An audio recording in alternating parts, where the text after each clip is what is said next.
All driver कल्याण संघ भारत इसका निंदा करता है। आने वाले टाइम में अगर भारत सरकार अगर नहीं मानी तो स्टीयरिंग छोड़ो अभियान को चलाएंगे। क्या वोट की चोट से भी जवाब दोगे?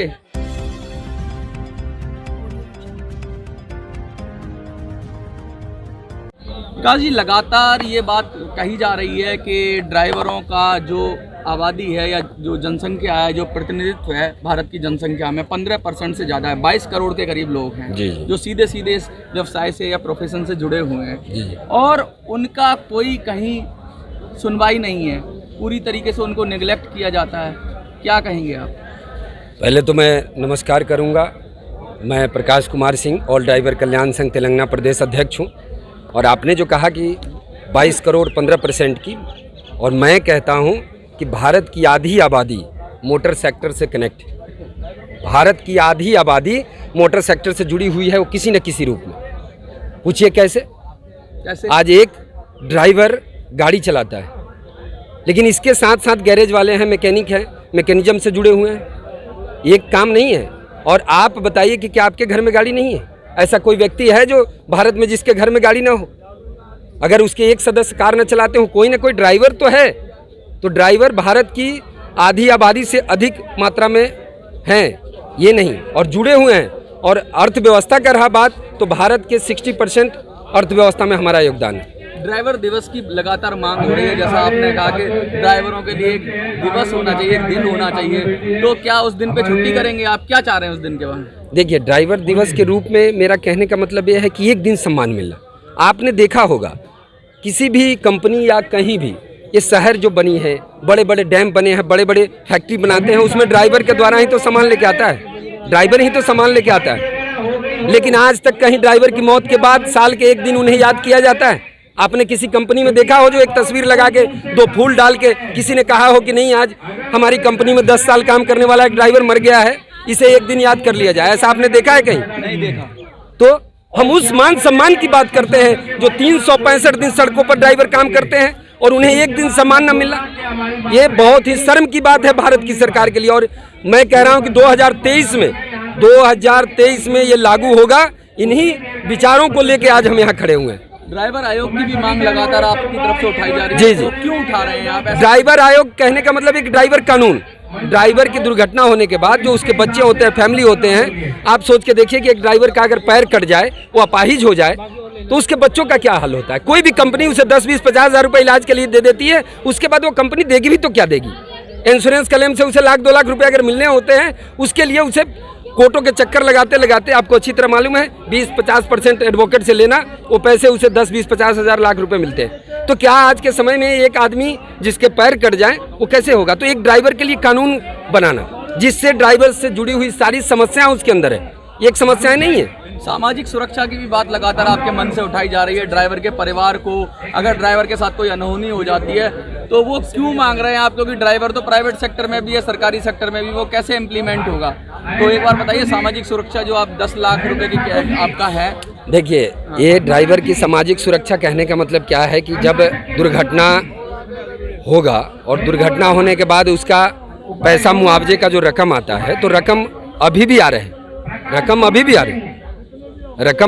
रहे हैं, लेकिन कम है। लेकिन वो पैसे किस तरीके से आ रहे हैं कि अगर 10 लाख रुपए बनते हैं, वो 10 लाख में वहाँ तक 4 लाख ही पहुँचता है। 60% तो लोग खा जा रहे हैं। ये हमारी व्यवस्था है।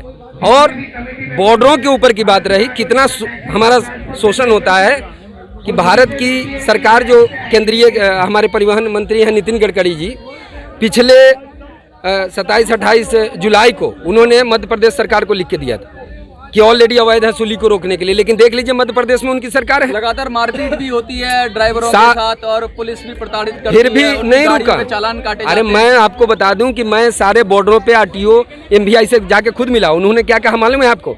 उन्होंने कहा कि ये पैसे मैं नहीं ले रहा हूँ सर, मुझे टारगेट दिया गया है, मैं तो दुखी हूँ इस काम को करके, और ये सारे ऊपर तक पैसे जुड़े हुए हैं। तो ये मैं पूछ रहा हूँ कि एक तरफ देश कहता है कि मैं भ्रष्टाचार मुक्त भारत की बात करता हूँ और दूसरे तरफ भ्रष्टाचार को बढ़ावा दे रहे हैं, तो ये कैसे? और सिर्फ भारत में मोटर सेक्टर ही। अब क्या चाहते हैं और क्या मांगे हैं आपकी, जो आपको लगता है इस मंच के माध्यम से आप कहना चाहेंगे, डिजिटल मीडिया के माध्यम से? मैं आपको बता दूं कि 27-28 जून को राष्ट्रीय मानव अधिकार आयोग ने भी इन बातों को माना और 28 राज्य और 8 केंद्र शासित राज्यों को और केंद्र सरकार को पत्रों के माध्यम से राष्ट्रीय मानव अधिकार आयोग ने दिया। जब राष्ट्रीय मानव अधिकार आयोग के बावजूद भी भारत की सरकार ये नहीं सोच रही, क्यों नहीं सोच रही भाई? तो आज ड्राइवर जागरूक हो चुके हैं और देश के सभी ड्राइवर जागरूक हो चुके हैं। अब ये देश में ड्राइवर बैठने वाले नहीं हैं और 2023 में आपको दावा करता हूं कि इसके लिए क्यों ना आदमियों को, अब मैं क्या बताऊं आपको कि क्या करना पड़े उस हद तक हम करेंगे, लेकिन 2023 में अपने मांगों को सरकार से लेकर रहेंगे। यही हमारा मांग है और उद्देश्य है और इसीलिए आज हम खड़े हुए हैं यहाँ पूरे देश से। आज यहाँ खड़ा होने का मुख्य उद्देश्य ही है। ड्राइवर एकता जिंदाबाद, ड्राइवर एकता जिंदाबाद, भारतीय ड्राइवर जिंदाबाद। इनका ले लीजिए, सर का ले लीजिए। हाँ ले लीजिए सर, क्या संदेश दे जी। देखिए, पहले तो मैं सरकार से अपील करना चाहता हूं, जो हमारे भारत देश के राजा हैं और ट्रांसपोर्ट मंत्री है, उनसे मैं अपील करना चाहता हूं, उनके सामने मैं अपनी झोली फैलाना चाहता हूं कि जल्द से जल्द भारतीय ड्राइवर की मांगों को पूरा किया जाए। और ये कोई मांग हमारा कोई अकेला टैक्सी के लिए, अकेला ऑटो के लिए नहीं है, अकेला कोई एक व्यक्ति के लिए नहीं है, भारतवर्ष के संपूर्ण ड्राइवर बंधु के लिए है। चाहे वो ट्रक चलाते हो, बस चलाते हो, ऑटो चलाते हो, एम्बुलेंस चलाते हो, उन सभी के लिए है।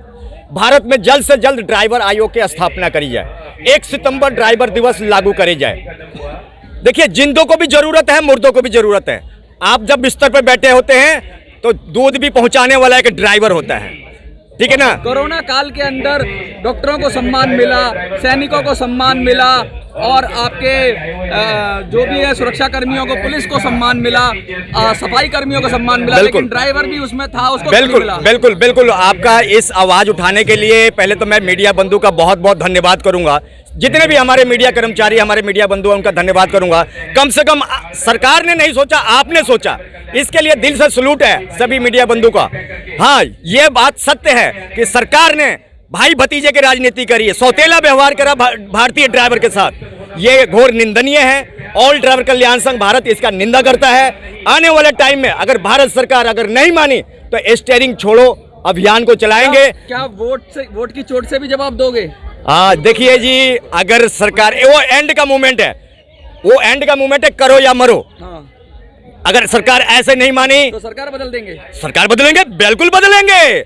हमारे भारतीय ड्राइवर के पास अगर एक घर में भी अगर 4 वोट का लगाएं तो सोचिए कि भारत में कितने 60 करोड़। तो फिर तो सरकार बदलने की भी ताकत रखते हैं। मैं भारतवर्ष के सभी ड्राइवर बंधु से अपील करता हूं कि अगर ट्रांसपोर्ट मंत्री, अगर भारत देश का राजा अगर हमारी बातों को नहीं सुनते हैं तो अपनी वोट के ताकत को समझो और आने वाले उन्हीं द्वार में, चुनाव में, अपनी जो चुनावी उन्हीं द्वार में खड़े हैं, उनसे मांग करो, उनसे मांग करो चुनावी घोषणा पत्र में ड्राइवर के लिए कोई योजना लेके आए। चुनावी घोषणा पत्र में ड्राइवर के लिए अपनी कुछ योजना लेके आए। अगर चुनावी घोषणा पत्र में अपनी ड्राइवर के लिए कोई योजना लेके नहीं आएंगे तो आने वाले टाइम में मैं समझता हूं प्रशासन को और सरकार को इसका रिजल्ट देखने को मिलेगा। बहुत बहुत धन्यवाद।